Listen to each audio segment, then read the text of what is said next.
मेरे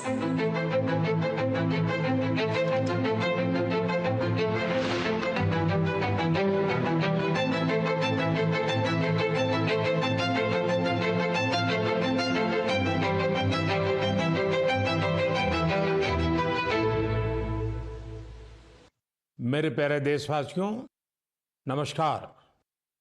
मन की बात में आप सबका स्वागत है, अभिनंदन है।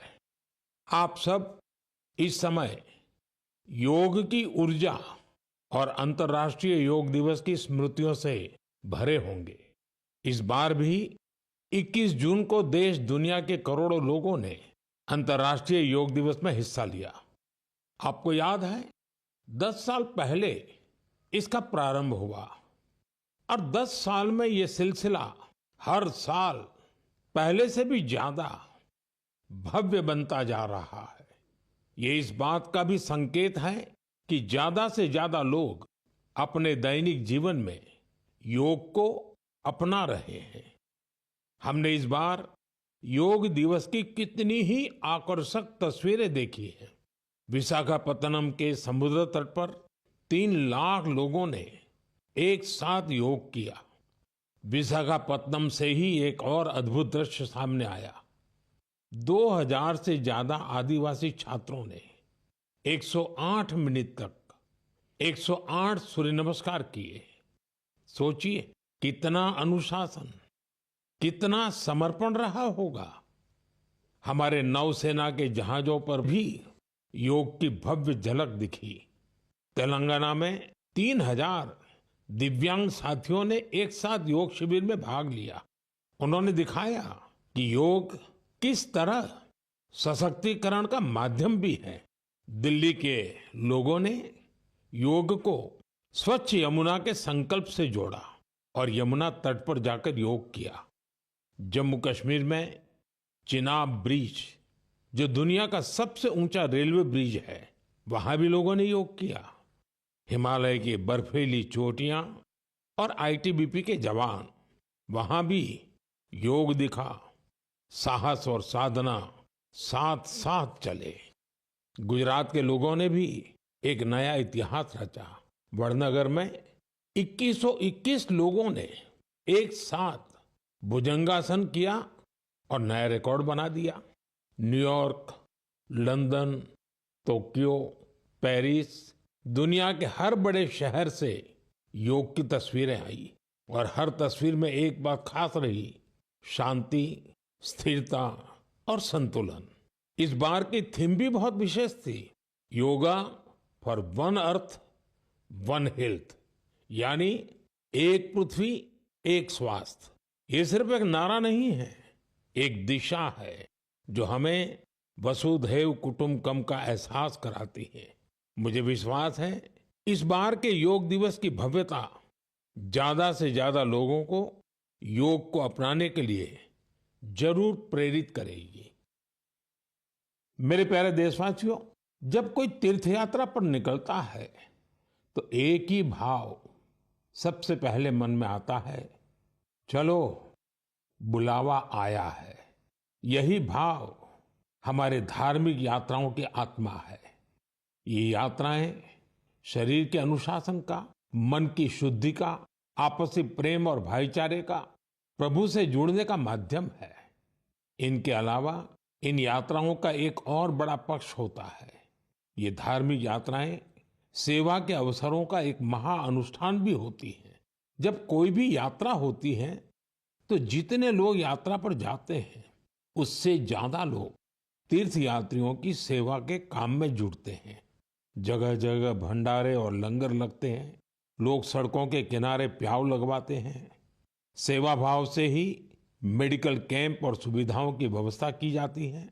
कितने ही लोग अपने खर्च से तीर्थ यात्रियों के लिए धर्मशालाओं की और रहने की व्यवस्था करते हैं। साथियों, लंबे समय के बाद कैलाश मानसरोवर यात्रा का फिर से शुभारंभ हुआ है। कैलाश मानसरोवर यानी भगवान शिव का धाम।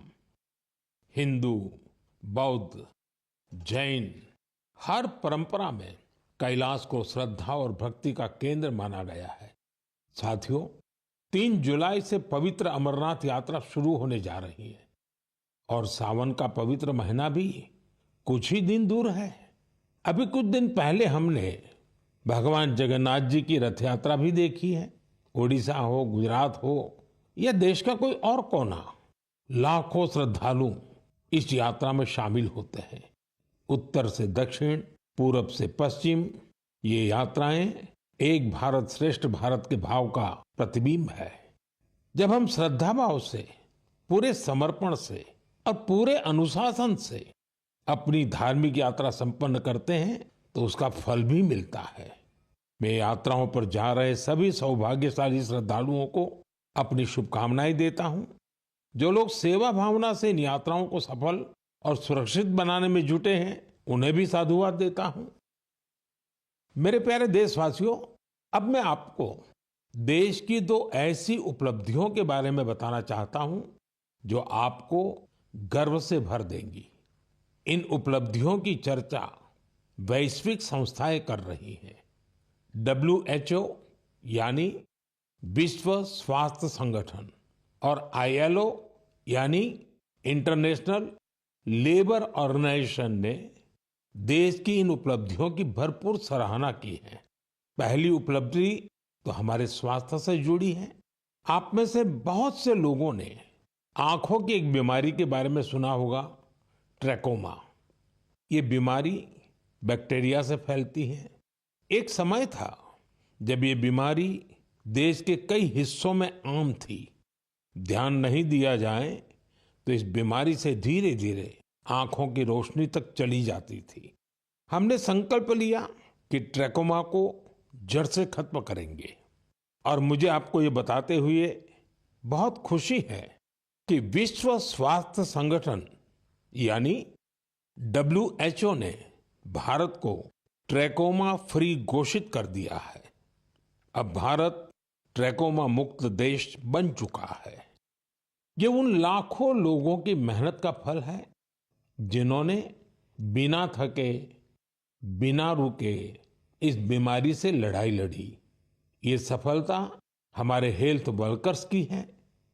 स्वच्छ भारत अभियान से भी इसे मिटाने में बड़ी मदद मिली। जल जीवन मिशन का भी इस सफलता में बड़ा योगदान रहा।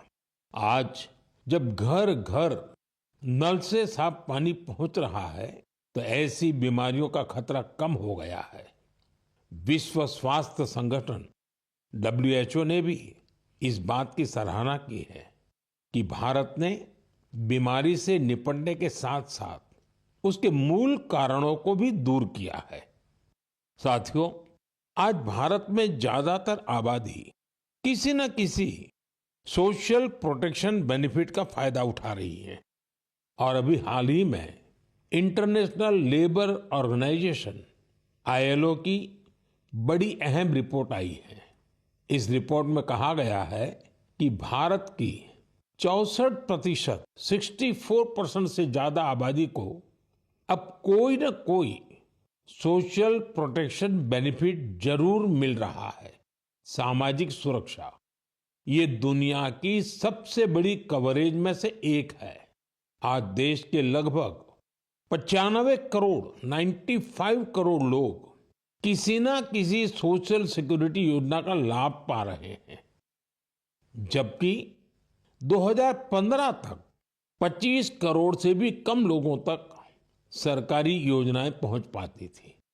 साथियों, भारत में स्वास्थ्य से लेकर सामाजिक सुरक्षा तक हर क्षेत्र में देश सैचुरेशन की भावना से आगे बढ़ रहा है। ये सामाजिक न्याय की भी उत्तम तस्वीर है। इन सफलताओं ने एक विश्वास जगाया है कि आने वाला समय और बेहतर होगा। हर कदम पर भारत और भी सशक्त होगा। मेरे प्यारे देशवासियों, जन भागीदारी की शक्ति से बड़े बड़े संकटों का मुकाबला किया जा सकता है। मैं आपको एक ऑडियो सुनाता हूं। इस ऑडियो में आपको उस संकट की भयावहता का अंदाजा लगेगा। वो संकट कितना बड़ा था पहले वो सुनिए, समझिए। आखिर ये जो जुल्म हुआ 2 साल तक, जुल्म तो 5-7 साल से शुरू हो गया था, मगर वो शिखर पर पहुंच गया है 2 साल में, जब इमरजेंसी लोगों पर ठोक दी और अमानुषी बर्ताव लोगों के साथ किया गया। लोगों के स्वतंत्रता के हक छीन लिए गए, अखबारों को कोई स्वतंत्रता न रही, न्यायालय बिल्कुल निर्बल बना दिए गए और जिस ढंग से 1 लाख से ज्यादा लोगों को जेल में बंद कर दिए और फिर अपने मनमानी राज की ओर से होती रही, उसकी मिसाल दुनिया के इतिहास में भी मिलना मुश्किल है। साथियों, ये आवाज देश के पूर्व प्रधानमंत्री श्रीमान मोरारजी भाई देसाई की है। उन्होंने संक्षेप में लेकिन बहुत ही स्पष्ट तरीके से इमरजेंसी के बारे में बताया। आप कल्पना कर सकते हैं वो दौर कैसा था। इमरजेंसी लगाने वालों ने ना सिर्फ हमारे संविधान की हत्या की, बल्कि उनका इरादा न्यायपालिका को भी अपना गुलाम बनाए रखने का था। इस दौरान लोगों को बड़े पैमाने पर प्रताड़ित किया गया था। इसके ऐसे अनेक उदाहरण हैं जिन्हें कभी भी भुलाया नहीं जा सकता। जॉर्ज फर्नांडिस साहब को जंजीरों में बांधा गया था। अनेक लोगों को कठोर यातनाएं दी गई। मिसा के तहत किसी को भी ऐसे ही गिरफ्तार कर लिया जाता था। स्टूडेंट्स को भी परेशान किया गया। अभिव्यक्ति की आजादी का भी गला घोंट दिया गया। साथियों, उस दौर में जो हजारों लोग गिरफ्तार किए गए, उन पर ऐसे ही अमानवीय अत्याचार हुए। लेकिन ये भारत की जनता का सामर्थ्य है कि वो झुकी नहीं, टूटी नहीं और लोकतंत्र के साथ कोई समझौता उसने स्वीकार नहीं किया। आखिरकार जनता जनार्दन की जीत हुई। आपातकाल हटा लिया गया और आपातकाल थोपने वाले हार गए। बाबू जगजीवन राम जी ने इस बारे में बहुत ही सशक्त तरीके से अपनी बातें रखी थी। बहनों और भाइयों, पिछला चुनाव नहीं था, भारत की जनता का एक महान अभियान था। उस समय के परिस्थितियों को बदल देने का, तानाशाही के धारा को मोड़ देने का और भारत में प्रजातंत्र की बुनियाद को मजबूत कर देने का। अटल जी ने भी तब अपने ही अंदाज में जो कुछ कहा था, वो भी हमें जरूर सुनना चाहिए। बहनों और भाइयों, देश में जो कुछ हुआ उसे केवल चुनाव नहीं कह सकते।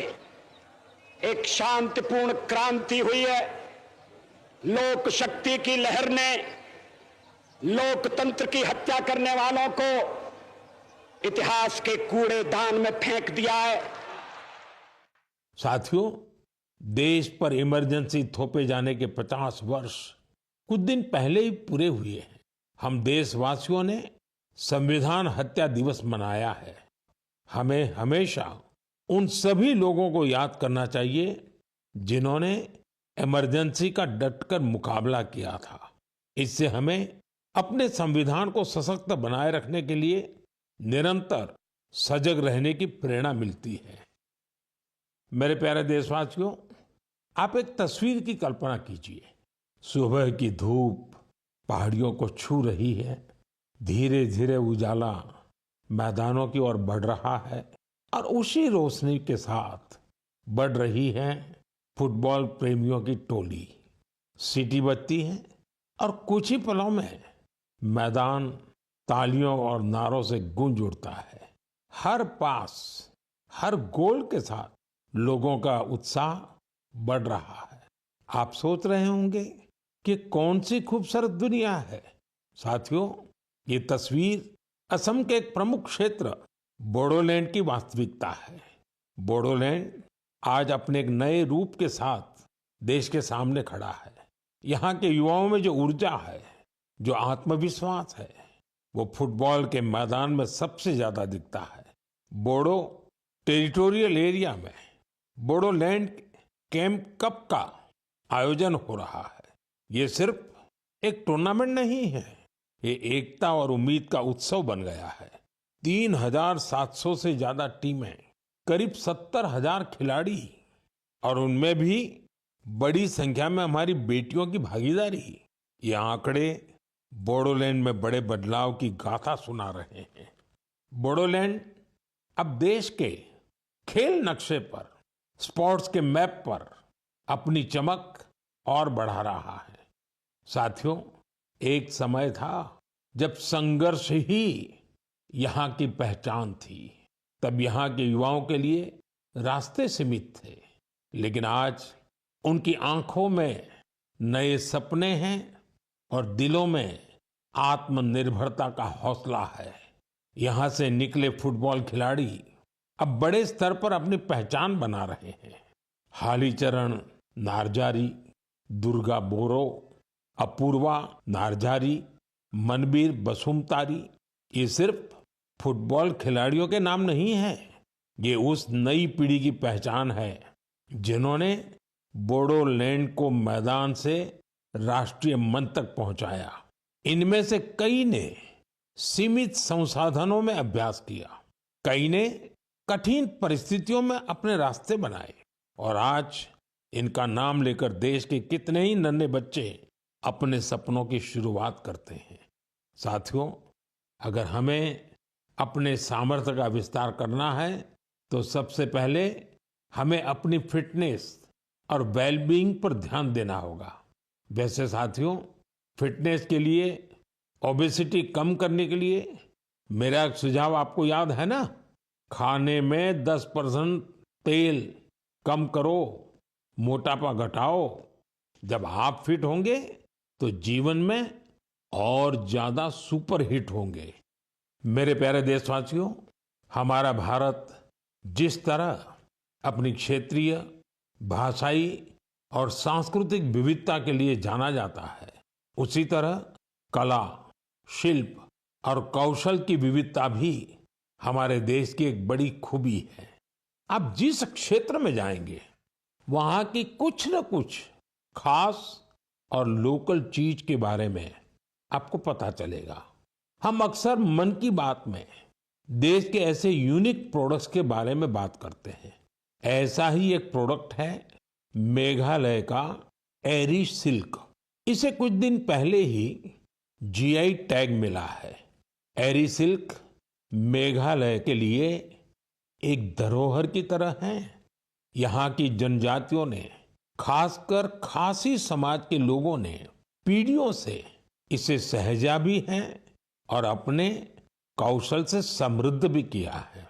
इस सिल्क की कई ऐसी खूबियां हैं जो इसे बाकी फैब्रिक से अलग बनाती हैं। इसकी सबसे खास बात है इसे बनाने का तरीका।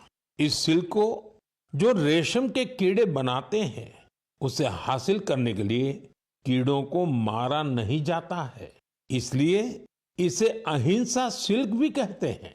आजकल दुनिया में ऐसे प्रोडक्ट्स की डिमांड तेजी से बढ़ रही है जिनमें हिंसा न हो और प्रकृति पर उनका कोई दुष्प्रभाव न पड़े। इसलिए मेघालय का एरी सिल्क ग्लोबल मार्केट के लिए एक परफेक्ट प्रोडक्ट है। इसकी एक और खास बात है, ये सिल्क सर्दी में गर्म करता है और गर्मियों में ठंडक देता है। इसकी एक खूबी इसे ज्यादातर जगहों के लिए अनुकूल बना देती है। मेघालय की महिलाएं अब सेल्फ हेल्प ग्रुप के जरिए अपनी इस धरोहर को और बड़े स्केल पर आगे बढ़ा रही हैं। मैं मेघालय के लोगों को एरी सिल्क को जीआई टैग मिलने पर बधाई देता हूं। मैं आप सबसे भी अपील करूंगा, आप भी एरी सिल्क से बने कपड़ों को जरूर ट्राई करें। और हाँ, khadi, handloom, handicraft, vocal for local, इन्हें भी आपको हमेशा याद रखना है। ग्राहक भारत में बने प्रोडक्ट ही खरीदें और व्यापारी भारत में बने प्रोडक्ट ही बेचें, तो आत्मनिर्भर भारत अभियान को नई ऊर्जा मिलेगी। मेरे प्यारे देशवासियों, विमेन लेड डेवलपमेंट का मंत्र भारत का नया भविष्य गढ़ने के लिए तैयार है। हमारी माताएं, बहनें, बेटियां आज सिर्फ अपने लिए ही नहीं बल्कि पूरे समाज के लिए नई दिशा बना रही हैं। आप तेलंगाना के भद्राचलम की महिलाओं की सफलता के बारे में जानेंगे तो आपको भी अच्छा लगेगा। ये महिलाएं कभी खेतों में मजदूरी करती थी, रोजी रोटी के लिए दिन भर मेहनत करती थी। आज वही महिलाएं मिलेट्स, श्री अन्न से बिस्किट बना रही हैं। भद्रादी मिलेट मैजिक नाम से ये बिस्किट हैदराबाद से लंदन तक जा रहे हैं। भद्राचलम की इन महिलाओं ने सेल्फ हेल्प ग्रुप से जुड़कर ट्रेनिंग ली। साथियों, इन महिलाओं ने एक और सराहनीय काम किया है। इन्होंने गिरी सैनिटरी पैड्स बनाना शुरू किया। सिर्फ 3 महीने में 40,000 पैड्स तैयार किए और उन्हें स्कूलों और आसपास के ऑफिसों में पहुंचाया, वो भी बहुत ही सस्ती कीमत पर। साथियों, कर्नाटका के कलबुर्गी की महिलाओं की उपलब्धि भी बेहतरीन है। इन्होंने ज्वार की रोटी को एक ब्रांड बना दिया है। इन्होंने जो कोऑपरेटिव बनाई है उसमें हर रोज 3,000 से ज्यादा रोटियां बन रही हैं। इन रोटियों की खुशबू अब सिर्फ गांव तक सीमित नहीं है। बेंगलुरु में स्पेशल काउंटर खुल चुका है। ऑनलाइन फूड प्लेटफॉर्म पर ऑर्डर आ रहे हैं। कलबुर्गी की रोटी अब बड़े शहरों के किचन तक पहुंच रही है। इसका बहुत शानदार असर इन महिलाओं पर पड़ा है। उनकी आय बढ़ रही है। साथियों, अलग अलग राज्यों की इन गाथाओं में अलग अलग चेहरे हैं, लेकिन उनकी चमक एक जैसी है। ये चमक है आत्मविश्वास की, आत्मनिर्भरता की। ऐसा ही एक चेहरा है मध्य प्रदेश की सुमा उइके। सुमा जी का प्रयास बहुत सराहनीय है। उन्होंने बालाघाट जिले के कटंगी ब्लॉक में सेल्फ हेल्प ग्रुप से जुड़कर मशरूम की खेती और पशुपालन की ट्रेनिंग ली। इससे उन्हें आत्मनिर्भरता की राह मिल गई। सुमा उइके की आय बढ़ी तो उन्होंने अपने काम का विस्तार भी किया। छोटे से प्रयास से शुरू हुआ ये सफर अब दीदी कैंटीन और थर्मल थेरेपी सेंटर तक पहुंच चुका है। देश के कोने कोने में ऐसी ही अनगिनत महिलाएं अपना और देश का भाग्य बदल रही हैं। मेरे प्यारे देशवासियों, पिछले दिनों मुझे वियतनाम के बहुत से लोगों ने विभिन्न माध्यमों से अपने संदेश भेजे। इन संदेशों की हर पंक्ति में श्रद्धा थी, आत्मीयता थी। उनकी भावनाएं मन को छूने वाली थी।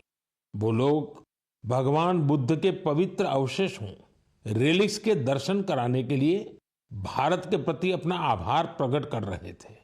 उनके शब्दों में जो भाव थे वो किसी औपचारिक धन्यवाद से बढ़कर थे। साथियों, मूल रूप से भगवान बुद्ध के इन पवित्र अवशेषों की खोज आंध्र प्रदेश में पालनाडु जिले के नागार्जुन कोंडा में हुई थी। इस जगह का बौद्ध धर्म से गहरा नाता रहा है। कहा जाता है कि कभी इस स्थान पर श्रीलंका और चीन सहित दूर दूर के लोग आते थे। साथियों, पिछले महीने भगवान बुद्ध के इन पवित्र अवशेषों को भारत से वियतनाम ले जाया गया था। वहां के 9 अलग अलग स्थानों पर इन्हें जनता के दर्शन के लिए रखा गया। भारत की पहल एक तरह से वियतनाम के लिए राष्ट्रीय उत्सव बन गई। आप कल्पना कर सकते हैं, करीब 10 करोड़ लोगों की आबादी वाले वियतनाम में 1.5 करोड़ से ज्यादा लोगों ने भगवान बुद्ध के पवित्र अवशेषों के दर्शन किए। सोशल मीडिया पर जो तस्वीरें और वीडियो मैंने देखे, उन्होंने ये एहसास कराया कि श्रद्धा की कोई सीमा नहीं होती। बारिश हो, तेज धूप हो, लोग घंटों कतारों में खड़े रहे। बच्चे, बुजुर्ग, दिव्यांगजन सभी भाव विभोर थे। वियतनाम के राष्ट्रपति, उप प्रधानमंत्री, वरिष्ठ मंत्री, हर कोई नतमस्तक था। इस यात्रा के प्रति वहां के लोगों में सम्मान का भाव इतना गहरा था कि वियतनाम सरकार ने इसे 12 दिन के लिए और आगे बढ़ाने का आग्रह किया था और इसे भारत ने सहर्ष स्वीकार कर लिया। साथियों, भगवान बुद्ध के विचारों में वो शक्ति है जो देशों, संस्कृतियों और लोगों को एक सूत्र में बांधती है। इससे पहले भगवान बुद्ध के पवित्र अवशेष थाईलैंड और मंगोलिया ले जाए गए थे और वहां भी श्रद्धा का यही भाव देखा गया। मेरा आप सभी से भी आग्रह है कि अपने राज्य के बौद्ध स्थलों की यात्रा अवश्य करें। एक आध्यात्मिक अनुभव होगा, साथ ही हमारी सांस्कृतिक विरासत से जुड़ने का एक सुंदर अवसर भी बनेगा। मेरे प्यारे देशवासियों, इस महीने हम सब ने विश्व पर्यावरण दिवस मनाया। मुझे आपके हजारों संदेश मिले। कई लोगों ने अपने आसपास के उन साथियों के बारे में बताया जो अकेले ही पर्यावरण बचाने के लिए निकल पड़े थे और फिर उनके साथ पूरा समाज जुड़ गया। सबका यही योगदान हमारी धरती के लिए बड़ी ताकत बन रहा है। पुणे के श्री रमेश खरमाले जी, उनके कार्यों को जानकर आपको बहुत प्रेरणा मिलेगी। जब हफ्ते के अंत में लोग आराम करते हैं तो रमेश जी और उनका परिवार कुदाल और फावड़ा लेकर निकल पड़ते हैं। जानते हैं कहाँ?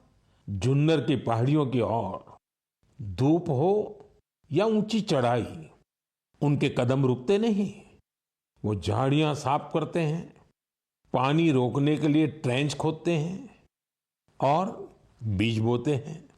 उन्होंने सिर्फ 2 महीनों में 70 ट्रेंच बना डाले। रमेश जी ने कई सारे छोटे तालाब बनाए हैं, सैकड़ों पेड़ लगाए हैं। वो एक ऑक्सीजन पार्क भी बनवा रहे हैं। नतीजा ये हुआ कि यहाँ अब पक्षी लौटने लगे हैं, वन्य जीवन को नई सांसें मिल रही हैं। साथियों, पर्यावरण के लिए एक और सुंदर पहल देखने को मिली है गुजरात के अहमदाबाद शहर में। यहाँ नगर निगम ने मिशन फॉर मिलियन ट्रीज अभियान शुरू किया है। लक्ष्य है लाखों पेड़ लगाना। इस अभियान की एक खास बात है सिंदूर वन।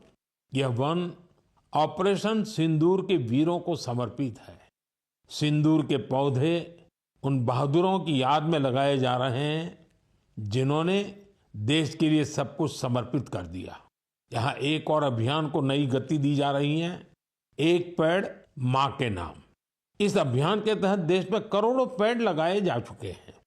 आप भी अपने आपके गांव या शहर में चल रहे ऐसे अभियान में जरूर हिस्सा लीजिए। पेड़ लगाइए, पानी बचाइए, धरती की सेवा कीजिए, क्योंकि जब हम प्रकृति को बचाते हैं तो असल में हम अपनी आने वाली पीढ़ियों को सुरक्षित करते हैं। साथियों, महाराष्ट्र के एक गांव ने भी बड़ी शानदार मिसाल पेश की है।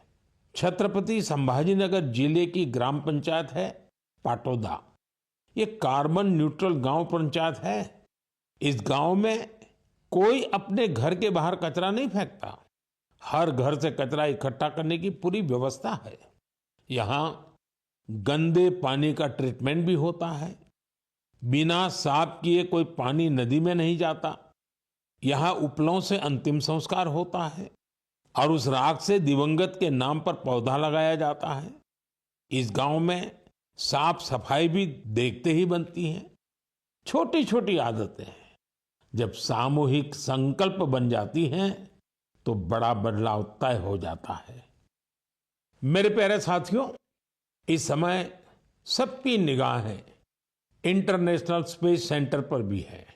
भारत ने एक नया इतिहास रचा है। मेरी कल ग्रुप कैप्टन शुभांशु शुक्ला से बात भी हुई है। आपने भी शुभांशु से मेरी बातचीत को जरूर सुना होगा। अभी शुभांशु को कुछ और दिन इंटरनेशनल स्पेस सेंटर रहना है। हम मिशंस के बारे में और बातें करेंगे, लेकिन मन की बात के अगले एपिसोड में अब समय है इस एपिसोड में आपसे विदा लेने का। लेकिन साथियों, जाते जाते मैं आपको एक खास दिन की याद दिलाना चाहता हूं।